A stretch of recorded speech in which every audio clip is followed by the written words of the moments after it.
El proceso de Burgos fue el número 31 del año 1969, pero fue diferente a las anteriores por el número de encausados, que fueron 16, y por el tipo de acusados, que eran dirigentes de la organización vasca ETA. El objetivo del proceso era aniquilar la organización, ya que estaba poniendo en tela de juicio el mito de la invulnerabilidad del régimen. El primer acto de protesta contra el Consejo de Guerra se produjo el 18 de septiembre de 1970, durante la celebración del Campeonato Mundial de Pelota en el frontón de San Sebastián, en presencia de Franco. Un miembro del PNV, Joseba Elósegui, que durante la Guerra Civil estuvo al mando de la unidad militar de Guernica, se prendió fuego y se lanzó al frontón desde la segunda galería gritando «Gora Euskadi Eskatuta», «Viva Euskadi libre». Sufrió graves quemaduras y fue condenado a 7 años.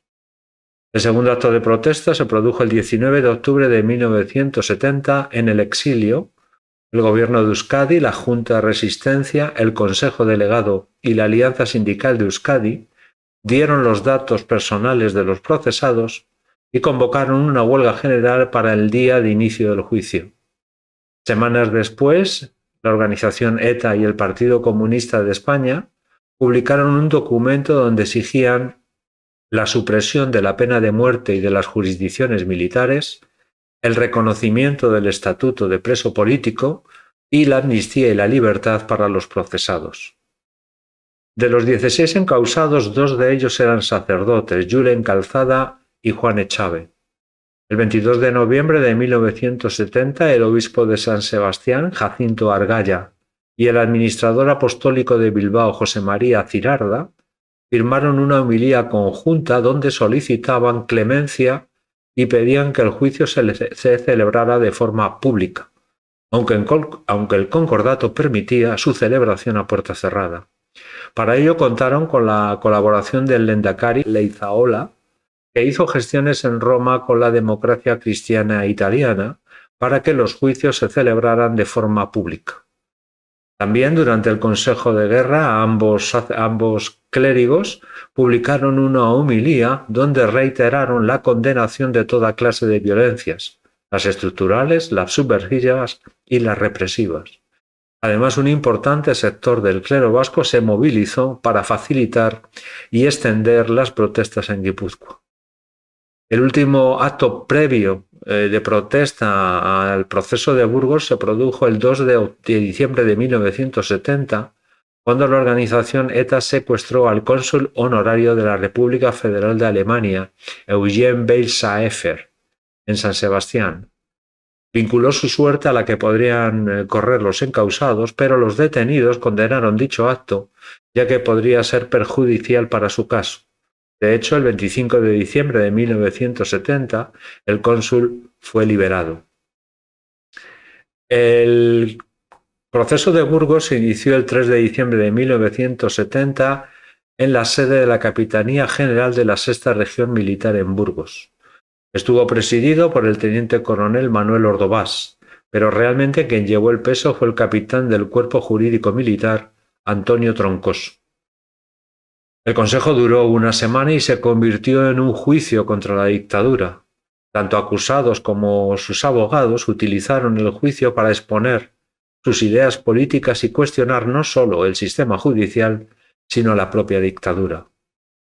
Durante el consejo se produjeron movilizaciones en el País Vasco, en ciudades españolas, así como en capitales europeas.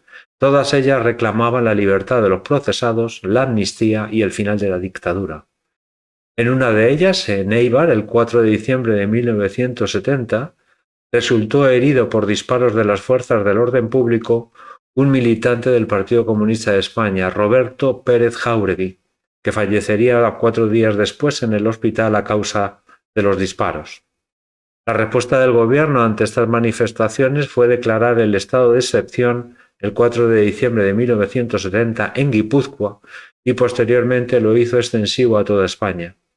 En los primeros días del estado de excepción se produjeron 200 detenidos y hasta la fecha de 12 de abril de 1971 se produjeron más de 1.200 arrestos. El 14 de diciembre de 1970, 4 capitanes generales se reunieron con Franco y le pedían que el ejército quería que tuviéramos un gobierno mucho más enérgico. Franco convocó un consejo de ministros de manera extraordinaria y en el mismo el ministro de Gobernación, Garicano Goñi, y los 3 ministros militares solicitaron la suspensión del habeas corpus. El habeas corpus es un derecho que tenemos los ciudadanos ante detenciones ilegales. Franco apoyó dicha propuesta. 3 días después, una convocatoria realizada por prensa y radio convocó a los españoles en la Plaza de Oriente de Madrid. Según la prensa nacional, se reunieron cerca de 500.000 de personas, dando gritos de adhesión a Franco y al ejército y mostrando su rechazo al gobierno con lemas y pancartas.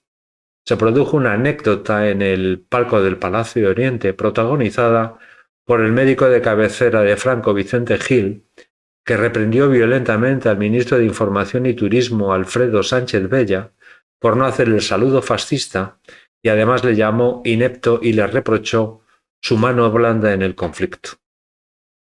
Durante la celebración del Consejo hubo un caso de soborno dirigido desde el Ministerio de Información y Turismo para conseguir que la información facilitada por los medios españoles fuese la más adecuada y, por otra parte, matizar las noticias de los medios extranjeros.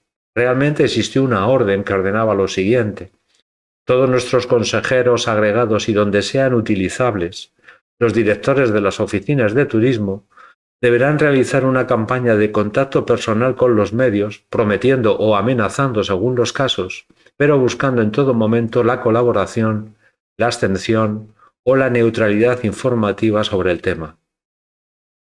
El subjefe de servicios informativos de la Dirección General de Prensa, Mariano Rojas García, se reunió con Antonio Troncoso y su mujer en un hotel de Burgos poco antes de iniciarse el Consejo de Guerra. Se le ofreció que si no había sentencias de muerte en el proceso, la vicepresidencia del Banco Hipotecario o del Banco de Crédito Agrícola o del Banco de Crédito a la Construcción. Esto suponía pasar de un sueldo de 16.000 pesetas a 200.000 pesetas al mes. Troncoso se negó e informó de ello al coronel Suárez de la Dehesa, pidiéndoles que dicho soborno quedara entre ellos. Pero días después Rojas comentó en forma de halago el rigor y la independencia del tribunal ante las presiones gubernamentales, y esta conversación la tuvo delante del coronel Suárez de la Dehesa. Una vez acabado el proceso, el 10 de febrero de 1971 se abrió una auditoría de guerra, un sumario contra Mariano Rojas por presunto delito de intento de soborno. Se le pedía 1 mes y 1 día de arresto mayor y una multa de 5.000 pesetas. El Ministerio Fiscal acusó al ministro Sánchez Bella de ser el inspirador de la operación, por lo que el sumario fue remitido al Consejo Supremo de Justicia Militar. Pero este declinó su idoneidad por falta de pruebas, ya que Rojas siempre dijo que actuó por propia iniciativa y no por órdenes del ministro. En marzo de 1971, Franco recibió un documento sobre el ministro Sánchez Bella, donde se ponía en tela de juicio su actuación durante la Guerra Civil, diciendo que ocupó importantes cargos en la Zona Roja, su fidelidad al régimen y al Franco, diciendo que había realizado palabras injuriosas contra el generalísimo, y también se le acusaba de haber escrito una carta en el año 1963 condenando la ejecución de Grimau. Mariano Rojas no fue a Consejo de Guerra, ya que el 29 de diciembre de 1971 se sobreseyó su sumario, ya que se benefició del indulto otorgado por Franco en el mes de septiembre. El 18 de febrero de 1972 su caso archivado, y 5 meses después Mariano Rojas fue condecorado con la Medalla de Plata al Mérito Sindical, y en la remodelación del gobierno de 1973, Sánchez Bella fue nombrado presidente del Banco Hipotecario, cargo que ocuparía hasta el año 1978. El 28 de diciembre de 1970 se dictó sentencia. La mayoría fueron culpables y acusados de delitos como tenencia ilícita de armas, robo a mano armada, rebelión militar, terrorismo y, en algunos casos, asesinato. Se solicitaron para 9 de los encausados 752 años de prisión, que posteriormente quedaron rebajados a 519 años y 6 meses, y las penas oscilaban entre los 12 y los 70 años. 6 sentencias de muerte que posteriormente serían aumentadas a 9 a las mismas personas, y hubo un absuelto, Arantxa Arruti. Volvieron a estallar las protestas y fueron contestadas con una represión por parte del gobierno a los militantes de las organizaciones que las convocaron. Sobre todo fueron bastante fuerte la represión contra Comisiones Obreras y el Partido Comunista de España. Nicolás Franco también abogó por la conmutación de la pena de muerte y escribió una carta a su hermano donde le decía: «Querido Paco, no firmes esas sentencias, no te conviene. Te lo digo porque te quiero.